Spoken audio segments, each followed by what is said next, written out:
Voltamos aqui com Folha no Ar, primeira edição, num oferecimento de Laboratórios Plínio Bacelar. E voltamos com o nosso papo com o Dr. Cristiano Miller, presidente da OAB e vice-reitor do Uniflu. Aloysio, Dr. Cristiano e Arnaldo. Cristiano, a gente tem, quer dizer, voltando aí a coisa da Lava Jato, discutindo do papel do ministro da Justiça, do Moro ocupando esse cargo, a gente teve nos governos do PT e também no governo Temer, até uma coincidência nisso, mas a gente teve Márcio Tomás Bastos no governo Lula, que era um grande advogado criminalista, sim, como ministro da Justiça, né? Que, segundo, até naquela série, o Mecanismo, o papel atribuído a ele é quase que de... Sim, ele foi muito relevante na série, talvez o papel até superior até do próprio Lula. O papel que ele desempenha. Não, mas na série, não estou dizendo que foi verdade, mas na série é. E depois, no governo Dilma, o José Eduardo Cardoso, né? Inclusive o Márcio Tomás Bastos foi que fez aquela tese, quando explodiu o Mensalão. Isso é só caixador de campanha. Sim. Que agora passou. Ele inaugurou essa tese que agora foi vitoriosa no Supremo, né? Quer dizer, então, mesmo depois de morto, ele continua vencendo. Enfim, depois veio o Cardozão, né?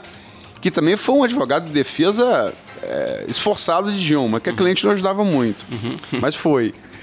E agora você tem, quer dizer, com o Temer você tem o Alexandre Moraes, que ocupou ali o cargo, depois indicado para o Supremo, que o Maia falou que o projeto de Moro aconteceu contra o V do projeto dele. E você pega o Moro, que é um cara, quer dizer, embora seja magistrado e se espere uma isenção da magistratura, ele foi muito coisado de não sê-lo no caso de Lula, né? Um cara mais... uma atuação mais, digamos assim, do direito norte-americano, né?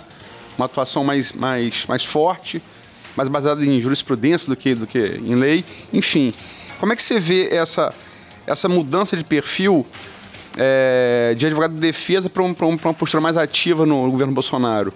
Você acha que isso é casual? Ou isso quer passar uma mensagem? Não, eu faço uma análise que é casual, assim, evidente que você tem ali a identificação de perfil, né, do governo Bolsonaro com aquilo que o Sérgio Moro, na sua atuação como juiz, ele deixou transparecer, né? Então você passa aquela sensação de que está ali no sentido de acusação, mas na verdade ele era o magistrado do caso. Ele não estava ali acusando ninguém, ele estava apenas decidindo diante dos processos que eles chegavam para julgamento. Então não vejo essa transformação de perfil. É claro, os outros que antecederam eram advogados, você naturalmente pode ter ali um outro viés, né, de posicionamento, mas eu não vejo uma distância muito grande nesse aspecto especificamente, não. Me parece que é mais uma identificação com o que pretende o Bolsonaro, com as propostas de governo do Bolsonaro, mas não a ligação dele como tendo sido magistrado, alguma coisa nesse sentido. Você acha particularmente que Moro acertou ou errou quando aceitou ser ministro? Opinião pessoal sua. É pessoal. Na minha opinião, ele não havia não houve nenhuma ilegalidade nessa aceitação, mas eu coloco pelo menos alguma dúvida em relação ao aspecto ético dessa aceitação no momento em que se deu. Ele estava atuando ativamente nos processos envolvendo toda essa questão da Lava Jato, quando ele recebeu o convite para ser ministro, né? Ainda sem que houvesse a posse do Bolsonaro, ainda na formação do governo. Ou seja, não houve sequer um tempo, né? uma distância de tempo entre a sua atuação como magistrado e o convite e já a aceitação para que assumisse o cargo de ministro. Isso aí acabou dando, né, àqueles investigados, aos réus, enfim, aos condenados, munição para que eles arguíssem a suspeição do Moro na condução daqueles processos. Se era realmente suspeito ou não, é uma outra história. Mas você levanta dúvidas acerca da atuação dele na medida em que, tão logo o Bolsonaro vence a eleição, ele já aceita se tornar ministro do governo. Só para não perder o fio da meada, Marco, mas quando ele, quer dizer, a eleição estava ali, Bolsonaro estava... Eu acompanhei as pesquisas muito de perto, que fiz as matérias todas delas para a Folha. Bolsonaro estava ali na casa dos 20 pontos percentuais, né? Não tinha estourado, estava na frente, mas não tinha estourado tanta vantagem ainda. Ao episódio da facada, ele passa, ele não só passa os casos 25 de intenção de voto, como ele cai muito a rejeição, que todas... Até falou sobre isso aqui esses dias, eu não sei, acho que foi o Marco que levantou isso. E a facada meio que abre a perspectiva dele poder ganhar no segundo turno, porque até então todas as projeções ele perdia no segundo turno. Aí vem a coisa do Lula, não pode ser, quer dizer, o TSE se define o Haddad, e impressionante a capacidade de transferência de Lula, quer dizer, mesmo preso e tal, transfere. Quer dizer, Bolsonaro chega na casa dos 28, 30, e vem Haddad. Haddad vem, atropela Ciro, chega na casa dos 20. Quando isso acontece, Moro vai, solta aquela parte da delação do Palocci, que ele próprio não havia aceito aquela delação em juízo, e nem o Ministério Público. Solta aquilo. Quer dizer... parafrasear Nietzsche aí, coincidência não há, né? Quer dizer, não ficou esquisito isso? Pois é, exatamente. É uma das críticas que se faz. Você teve um comportamento na sua condição de magistrado, envolvendo especificamente certos assuntos, que você depois, principalmente depois do convite e da aceitação para ser ministro, você passa a fazer uma ligação. Não tem como você não ligar uma coisa a outra, como você está fazendo. Mas esse ponto específico... Pois não, altamente criticável. Dentre outras coisas, né, dentre outras decisões criticáveis, como eu disse há pouco, né, em que pese mais acerto, mas dentre outras decisões criticáveis, uma delas foi essa. Né? Ou seja, no período eleitoral, divulgar uma delação que não tinha sido sequer por ele aceita anteriormente, e é claro que isso aí acaba tendo reflexo no convencimento das pessoas. Não só no período eleitoral, como na hora em que a Haddad crescia. Sim. Foi naquele momento, quer dizer, não foi... Então você acaba dando margem a esse tipo de questionamento que... Um outro questionamento também, doutor Cristiano, foi até contraditório, acho que eu cheguei a escrever isso, não sei se em ponto final ou em artigo, né? Muito se reclama da morosidade da justiça, mas no caso do Lula, no caso do Triplex, por exemplo, a denúncia acontece em agosto de 2016, a sentença em primeira instância em julho de 17 e já em janeiro de 18 o TRF confirma a condenação e amplia a pena, né? Tem que se destacar isso, que o colegiado ainda ampliou a pena do juiz de piso, do juiz de primeira instância.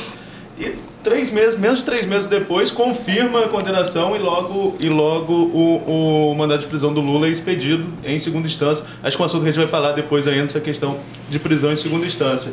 Realmente, parece um julgamento veloz demais para o modelo do judiciário brasileiro. Aí seria um contrassenso da minha parte, né? Pedir a celeridade e criticar julgamentos mais rápidos. Assim, não, especificamente nesse ponto, não me parece. Assim, apesar de fugir um pouco a média, né, dos casos nacionais, não vejo nenhum absurdo em que o processo seja julgado numa primeira instância em 1 ano. Acho bastante razoável esse prazo, mais do que suficiente para que você tenha a produção de provas e o convencimento por parte daquele magistrado. Quer dizer, nesse aspecto específico, apesar, né, concordo com você, considerando uma média... Não ser padrão, né? De uma média de tramitação dos processos, ele foi mais rápido do que outros, mas não vejo nesse ponto em especial nenhum tipo de afronta, de violação a garantias, né? Não vejo nada nesse sentido. Pelo contrário. Agora, aí a nota chegou no Supremo, quer dizer, acompanho política acho desde os anos 80 e já li um pouco sobre o período anterior. Porque a gente está falando agora da anistia, que fez agora aniversário, né? A anistia fez agora... Isso. 79, né? Então tem 10... 40 anos da anistia. E eu me lembro que é uma pessoa que é pouco falada naquele período, injustamente, no período militar, que era um sujeito independente de concordância ou não, um sujeito genial, que era o Golbery do Couto Silva. O livro dele, Geopolítica Brasileira, eu indico para quem não leu, é um conhecimento sobre o Brasil absurdo, assim, me lembra muito Euclides da Cunha, os Sertões. Conhecimento de povo, de topografia, enfim. Ele, antes de fazer a anistia, Brizola, quer dizer, ele ia ter que deixar o Brizola voltar, que era o principal líder, né, que a ditadura, líder de oposição à ditadura, no exílio. Em segundo plano, Arraes, né? Arraes, viu o PT ali. O que o Golbery faz? Ele deixa Brizola voltar, mas tira a legenda histórica de Getúlio, que era o PTB, na mão de Brizola. Tira da Ivete Vargas, tira da mão de Brizola. Brizola funda o PDT ainda em Portugal, antes de voltar.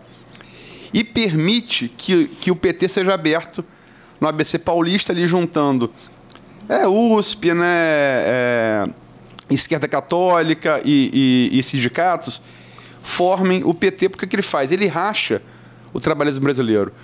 O trabalhismo de Getúlio fica com Brizola, que ele permite que volte na anistia, enquanto o novo trabalhismo, ligado à USP, ligado à esquerda católica e ligado aos sindicatos, se funda com o PT. O que acontece? Isso, Golbery, a anistia em 79, Golbery morre em 85, o general, que nunca foi presidente, mas era um Olavo de Carvalho, né? Muito melhor do que o Olavo de Carvalho, né? Era o pensador, né? O bruxo, exatamente. Bruxo. E o que acontece 4 anos após a morte de Golbery? Lula vem, quem derrota Brizola? Lula. E Collor derrota Lula no segundo turno. Quer dizer, Golbery, mesmo depois de morto, o que ele pensou prevaleceu, né? Uhum. E o Márcio Tomás Bastos, que é impressionante isso. A tese do Caixa 2, mesmo depois de morto, a tese de Márcio Tomás Bastos prevalece no Supremo. Uhum. Como é que você vê essa, como advogado e como jurista? Não, veja bem, esse julgamento do Supremo, de certa maneira, foi surpreendente, né? Exatamente por tudo o que se vinha sustentando no decorrer desses anos. A expectativa era de que se confirmasse não a competência da Justiça Eleitoral para o julgamento desses crimes, e acabou prevalecendo o entendimento de que crimes comuns, né, correlatos a crimes eleitorais, sejam julgados pela Justiça Eleitoral. Assim, pessoalmente, não tenho uma posição firmada se foi um julgamento acertado ou não nesse sentido. Inclusive, vai haver agora um julgamento lá no STJ, até uma perspectiva de que esse julgamento aconteça amanhã. A defesa do Lula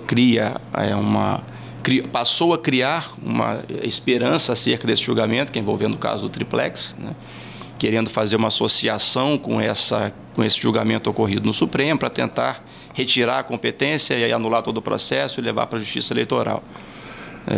Ontem chegou o parecer, né, do Ministério Público Federal, sendo natural que fosse contrário a esse sentido, e me parece que nesse ponto o MPF tem razão, né, no caso específico do Triplex. Não há uma correlação com crimes eleitorais, foi um crime comum, mas sem qualquer correlação com crime eleitoral. Enfim, não tenho nenhuma posição se foi acertado ou não o julgamento do Supremo ao definir a competência da Justiça Federal, da Justiça Eleitoral, perdão. Mas, de fato, foi um julgamento surpreendente. É sério que Márcio Tomás Bastos, mesmo depois de morto, trabalhou nos bastidores. Mas, doutor Cristiano, essas coisas podem ser retroativas dessa forma? Retroativas no sentido de anular? Porque aquela história, né? Mudou a aposentadoria, mas é daqui para frente. Não, quem veja bem, tem, não já é o tem. ideal. Num cenário de segurança e de previsibilidade nos julgamentos, isso óbvio que não é o ideal, né? É necessário que você tenha...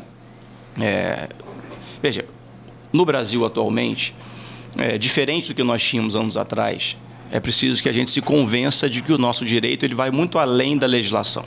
Hoje em dia, a jurisprudência ela define realmente o direito. É uma das fontes indiscutíveis do direito. Então, o nosso sistema de julgamento... Atualiza o direito. Ele está muito mesclado, né? No que a gente chama de civil law, que é a legislação, com a common law, que é daquele oriundo dos países em que se adota o precedente, a jurisprudência como fonte do seu direito. Hoje em dia, o Brasil é uma mescla dos dois sistemas. Então, se você vai trabalhar com precedentes judiciais, com esses julgamentos anteriores influenciando os casos futuros, é preciso que você também consiga definir, né, a amplitude ou alcance desse tipo de julgamento. É para atingir aqueles casos que já estão em andamento? É para atingir os casos apenas futuros? Então, essa mudança de posicionamento, num cenário ideal, é que ela atingisse apenas aos casos futuros, né? Porém, na prática, não se vê sempre assim. Você acaba atingindo abruptamente, numa mudança de posicionamento, aquele caso em curso, né? Agora, por essa questão mesmo de jurisprudência, até pegando esse gancho, não parece meio estranho, pelo menos a nós que somos leigos, posições do STF divididas sobre a prisão de segunda instância, por exemplo. Nós temos um Lula condenado de segunda instância, com os embargos rejeitados, que está preso desde abril do ano passado. Fez um ano agora, no domingo, né? E, por exemplo, trazendo política local, nós temos o Garotinho, o ex-governador Antônio Garotinho, condenado de segunda instância, com os embargos rejeitados, mas sustentado numa liminar do ministro Lewandowski, que impede a prisão em segunda instância. Como que o leigo entende isso? Coincidentemente, são dois políticos, mas poderiam ser dois cidadãos normais que não fossem políticos. Como o leigo entender isso? Que para um é um tipo de decisão, para outra decisão. Nem o leigo e nem quem atua na área do direito consegue entender essa disparidade. Assim, sem falar que tem gente que não foi nem julgado em primeira instância, mas cometeu um crime, pega em flagrante e está preso. São prisões por motivos diferentes. Diferente, claro. Por motivo diferente. Tem as prisões, né, de natureza cautelar e as prisões em virtude de alguma condenação. Mas eu concordo com você, Arnaldo. Ninguém consegue entender, né? Quer dizer, esse caso da prisão em segunda instância, ele é absolutamente complexo, envolve uma série vamos dizer, de pontos de vista que precisam ser analisados, né? Primeiro, o que estabelece a Constituição, o que estabelece o Código de Processo Penal, né? Se a gente, se num conjunto, se numa análise do tema, se é possível ou não se chegar à prisão em segunda instância. O dispositivo constitucional que trata da matéria, ele é um dispositivo constitucional que, de fato, ele permite algumas interpretações, né? Dentre elas, a interpretação que conduz a esse entendimento de aceitar a prisão em segunda instância. Particularmente, eu não entendo assim e penso que... quer dizer, eu concordo que num cenário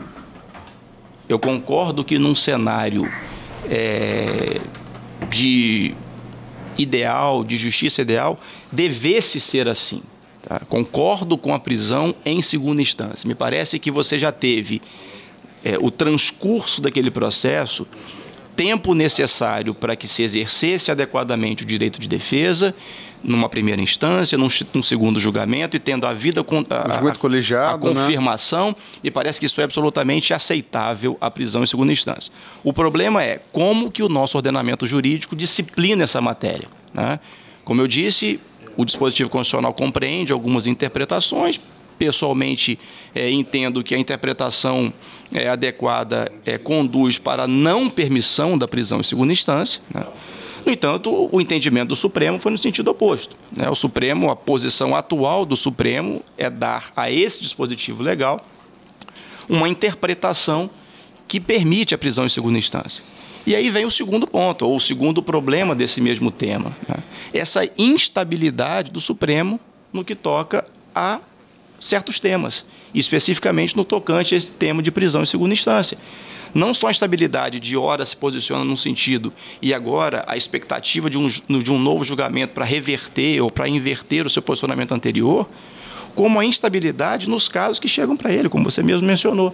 Num caso aceita a prisão em segunda instância, no outro rejeita a prisão em segunda instância, fica uma guerra das turmas do Supremo. Quando isso não é levado para o plenário, você fica sempre nessa instabilidade, o que é péssimo. É o pior cenário por uma questão de segurança jurídica. Porque desculpa, Marcos, se fala muito de Lula, e eu acho isso, às vezes, meio até irresponsável. Porque uma reversão da prisão em segunda instância não afeta só o Lula. Não. Lula pode ser o eixo dos interesses políticos do país. Você vincula. Mas tem uma série de pessoas... Você torna o julgamento ainda mais político, né? Quando você menciona o Lula, você torna aquele julgamento ainda mais político e isso aí ganha a repercussão e talvez seja isso que as pessoas... Mas uma reversão da prisão em segunda instância pelo Supremo, isso abriria a porta para dezenas, milhares de pessoas. O juiz Marco Aurélio, o ministro Marco Aurélio tentou. Ele isoladamente, monocraticamente, ele deu uma decisão foi derrubado pelo Toffoli, surpreendentemente. Sim. Né? O Toffoli que tem um histórico de ter sido advogado do PT, mas que naquele momento... O Toffoli joga o jogo, né? Ali ele é presidente do Supremo, sabe? Joga o jogo. O interessante, Cristiano, até para que a gente possa fazer um intervalo e discutir isso depois, é que essas atitudes do Supremo criam uma desconfiança da população. Porque eu acho que, tudo bem, a população é leiga de uma maneira geral, mas é necessário que a população confie nas suas instituições. Sim. E principalmente no Supremo. Se você não pode confiar no seu Supremo, você vai confiar em quem? Vai reclamar o Papa? O Supremo está no momento de... Está na berlinda atualmente, né? Todo mundo critica, muitas vezes sem qualquer tipo de fundamento, né? Sim, claro. Mas ele está realmente, por conta das últimas decisões, ele acaba ficando... criticável. Bom, são 8h09, nós vamos a mais um intervalo e voltamos com o último segmento mais longo do nosso papo com o Dr. Cristiano Miller. Daqui a pouquinho voltamos então com Folha no Ar, primeira edição. Folha FM.